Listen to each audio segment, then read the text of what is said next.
Quise quitarme la vida para huir de mi vergüenza, pero el apego a mi hijita me advirtió que ese gesto extremo significaba tan solo cobardía. Pensé entonces en buscar a Flavio Hilas y la esposa infiel para decapitarlos rápidamente con un golpe de espada. Pero cuando trataba de ejecutar el siniestro intento, encontré a un anciano mendigo junto al templo de Serapis que me extendió su diestra dilacerada, no para implorarme una limosna, sino para darme un trozo de pergamino que tomé ansioso, como si recibiese un mensaje secreto de un amigo. Después de dar algunos pasos, reconocí con asombro que allí se hallaban grabados pensamientos de Jesucristo, los que después vine a saber que eran los del Sermón de la Montaña. Junto a ese himno de bienaventurados estaba la información de que algunos amigos del Señor se reunirían aquella noche junto a los viejos muros de la Vía Salaria. Retrocedí para recoger informes del mendigo. Sin embargo, no lo encontré, ni pude jamás saber noticias de él. Aquellas enseñanzas del profeta Galileo colmaron mi corazón. Parece que solamente en los grandes dolores del alma pude sentir la grandeza de las teorías del amor y de la bondad. Volví a casa sin cumplir los criminales propósitos y considerando la inocencia de mi hija cuya infantil necesidad de cariño me invitaba a vivir, fui a la asamblea cristiana donde tuve la felicidad de escuchar a valerosos predicadores sufrientes y humillados, entre los cuales se hallaban algunos conocidos míos, que las furias políticas habían lanzado al sufrimiento y al ostracismo. Criaturas humildes oían la buena nueva mezclados con elementos del patriciado, a quienes los cambios de la suerte habían conducido a la adversidad. Para todos la palabra de Jesús constituía un dulce consuelo y una energía misteriosa. Bajo la triste claridad de las antorchas, se notaba en todos los semblantes una expresión de vida nueva que se contagió a mi espíritu cansado y dolorido. Aquella noche regresé a casa como si hubiera renacido para enfrentar la vida. Al día siguiente, sin embargo, cuando menos lo esperaba y cuando mi alma había encontrado sosiego, fue que un pelotón de soldados rodeó mi casa y me condujo a la cárcel bajo la más injusta acusación. Es que aquella noche el infeliz Flavio Hilas había sido apuñalado en misteriosas circunstancias. Delante de su cadáver, mi propia mujer juró que yo era el asesino. Argumentada la calumnia, intenté interponer mis relaciones amistosas para recuperar la libertad y poder cuidar de mi pobre hija, recogida entonces por manos generosas y humildes del esquilino. Pero los amigos me respondieron que solo el dinero podía mover en mi favor el aparato judicial del imperio y yo ya no poseía. Abandonado en la cárcel, imposibilitado de justificarme ya que esa noche había estado en la asamblea cristiana, preferí callar a comprometer a los que habían proporcionado consuelo a mi espíritu abatido. Pisoteados mis sentimientos más sagrados, esperé las decisiones de la justicia imperial, embargado de indescriptible angustia. Finalmente, 2 centuriones fueron a notificarme la injusta sentencia. Las autoridades, considerando la extensión del crimen, me quitaron todos los títulos y prerrogativas del patriciado y me condenaron a muerte, porque el cuestor asesinado había sido hombre de confianza del César. Recibí la sentencia casi sin sorpresa, aunque deseaba vivir para servir a aquel Jesús, cuyas grandiosas enseñanzas habían sido mi luz en las espesas sombras de la cárcel, y cumplir igualmente los deberes paternales para con la hijita abandonada por la ternura materna. Esperé la muerte con el pensamiento en oración. mas en ese tiempo vivía en Roma un hombre justo algo menor que yo, cuyo padre había sido compañero de infancia del mío. Ese hombre conocía mi carácter defectuoso pero leal. Se llamaba Gnaeyo Lucio y fue a ver personalmente a Trajano para abogar por mi libertad. Afrontando las iras de Augusto, no vaciló en solicitar clemencia para mí y consiguió que el emperador conmutase la pena por la expulsión de la corte, con la supresión de todas las regalías que mi nombre me otorgaba. Mientras el anciano hacía una pausa, la joven comenzó a llorar, emocionada por la alusión del abuelo, cuyo recuerdo llenaba su corazón de viva nostalgia. Una vez libre, prosiguió el anciano de Minturnes, me acerqué a antiguos compañeros que habían probado del mismo cáliz que yo por las persecuciones de orden político y que participaban de la misma fe en Jesucristo. Desterrados de Roma y humillados, nos dirigimos al África, donde fundamos un establecimiento solidario no lejos de Alejandría, con la finalidad de dedicarnos al estudio de los textos sagrados y conservar al mismo tiempo los tesoros espirituales de los apóstoles. Dejé la capital del imperio después de haber confiado mi única hija a una pareja amiga, cuya pobreza material no desmerecía sus nobles sentimientos. Me ocupé del futuro de mi hija con todos los recursos a mi alcance y partí hacia Egipto, lleno de nuevos ideales a la luz de la nueva creencia. Por las severas meditaciones y los austeros ejercicios espirituales a los que me sometí, llegué a olvidar las grandes luchas y las penosas amarguras de mi destino. El descanso de la mente en Jesús me alivió de todos los pesares. El único hilo que todavía me unía a la península era justamente mi hija, entonces ya en la juventud, y cuyo cariño quería llevarlo conmigo al África lejano. Después de 20 años en el seno de nuestra comunidad, pasados en plegarias y meditaciones provechosas, solicité de nuestro director espiritual el permiso necesario para acoger a un familiar en nuestro retiro. Me refería a un familiar, pues deseaba convencer a mi pobre Lesia de que debía partir en mi compañía con vestimenta masculina, considerando la enseñanza de Jesús con respecto a que existen en el mundo los que se hacen eunucos por amor a Dios.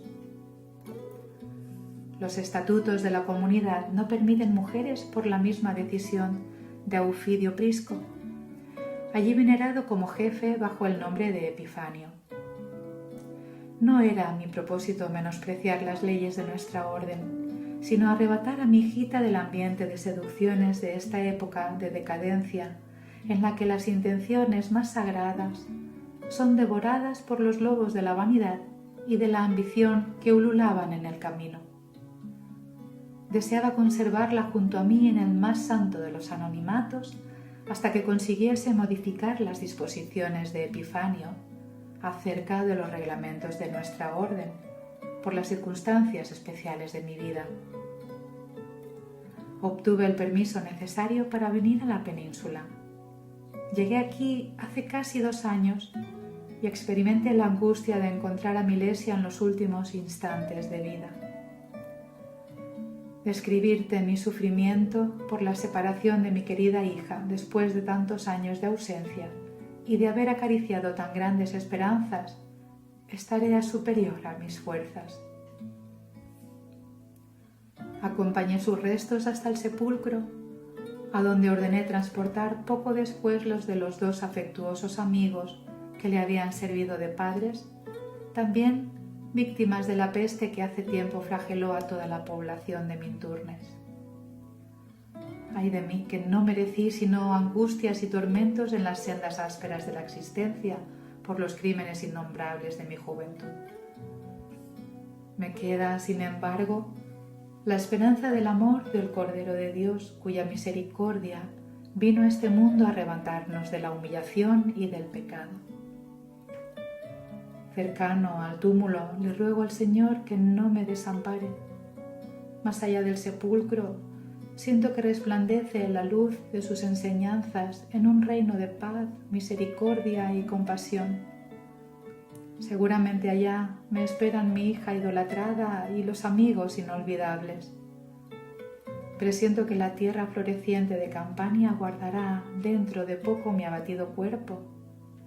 Pero más allá de las exhaustas fuerzas de la vida material, espero encontrar la verdad consoladora de nuestra sobrevivencia. Recibiré de buena voluntad el juicio más severo sobre mi pasado delictuoso.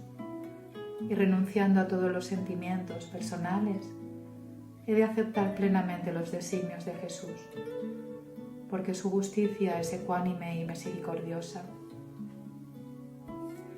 El anciano de Minturnes hablaba conmovido con la mirada brillante, fija en lo alto, y con la serenidad de su fe robusta y ardiente, como si estuviese delante de una asamblea celeste. Mas cuando finalizó sus dolorosas confidencias, notó que Celia tenía los ojos anegados por las lágrimas, al punto de no poder hablar. Era tal la emoción que estrangulaba su voz en el interior de su pecho dolorido. «¿Por qué lloras, hija mía?», preguntó con ternura, «si mi pobre historia de viejo no puede llegar directamente a tu corazón». Dominada por la emoción del momento, la hija de Elvidio no respondía. Sin embargo, el anciano continuó sorprendido y melancólico. ¿Acaso has vivido una historia tan amarga como la mía? A pesar de la fe ardiente que presiento en tu espíritu, a tu edad no se justifica tamaña sensibilidad. Dime, hija, si tienes también el corazón herido por una úlcera dolorosa, si apenas oprimen tu alma desalentada. Recuerda las palabras del Maestro cuando exhortaba en Cafarnaúm. Venid a mí, todos los que traéis en vuestro interior los tormentos del mundo, y yo os aliviaré. Es verdad que no está enfrente del Mesías de Dios, pero aún así debemos recordar la lección de Jesús al aceptar la caridad del cirineo que lo ayudó a transportar la cruz. Él, que era la personificación de toda la energía del amor, no vaciló en aceptar el amparo de un hijo humilde del infortunio. También yo soy un mísero pecador, hijo de las pruebas más duras y espinosas. Sin embargo, si puedes, lee en mi corazón y verás que en mi interior palpita hacia ti el afecto de un padre. Tu presencia me despierta inexplicable y misteriosa simpatía. Te confié lo que le diría solamente a la hijita adorada que me precedió del mundo. Cuéntame algo de tus penas. Compartirás conmigo tus sufrimientos y la cruz de las pruebas te parecerá más liviana. Escuchando esas exhortaciones cariñosas y espontáneas, que no había oído más desde la muerte de su abuelo, cuyo nombre fue mencionado allí por el anciano de Minturnes, y que le servía como punto de referencia para entrar en confianza, Celia, después de acomodar al pequeñito adormecido, se sentó al lado del benefactor con la intimidad de quien lo conociese de mucho tiempo atrás, y con la voz entrecortada por las reticencias de una profunda emoción, comenzó a hablar.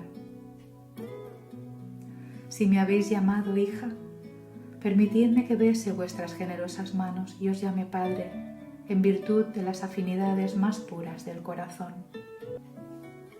Habéis invocado a un nombre que me obliga a llorar de emoción en el tumulto de recuerdos también amargos y dolorosos. Confiaré en vos, cual lo hice siempre con el cariñoso abuelo que recordasteis agradecido. También yo vengo de Roma por los mismos ásperos caminos de amargura y sacrificio. Segura de que puedo teneros confianza, os contaré yo también mi desdichada historia, la que comenzó cuando la juventud parecía sonreírme en plena florescencia primaveral. Abandonada y sola, recibiré, por cierto, por vuestra experiencia en las sendas de la vida, el buen consejo que me permita establecerme en cualquier parte, con el fin de cumplir la misión de madre con este pobre inocente. de comunicarme con un corazón afectuoso, y partes hombres sin piedad que me envolvían con miradas corruptas y voluptuosas. Algunos llegaron a insultar mi castidad.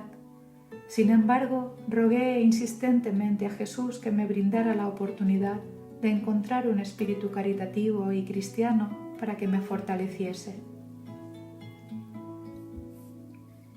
Sintiéndose embargada por una inexplicable confianza, mientras el anciano de Minturnes la escuchaba sorprendido por la gran serenidad que traslucía en su mirada, la hija del Vidio Lucio comenzó a relatar su historia, llena de sucesos intensos y conmovedores.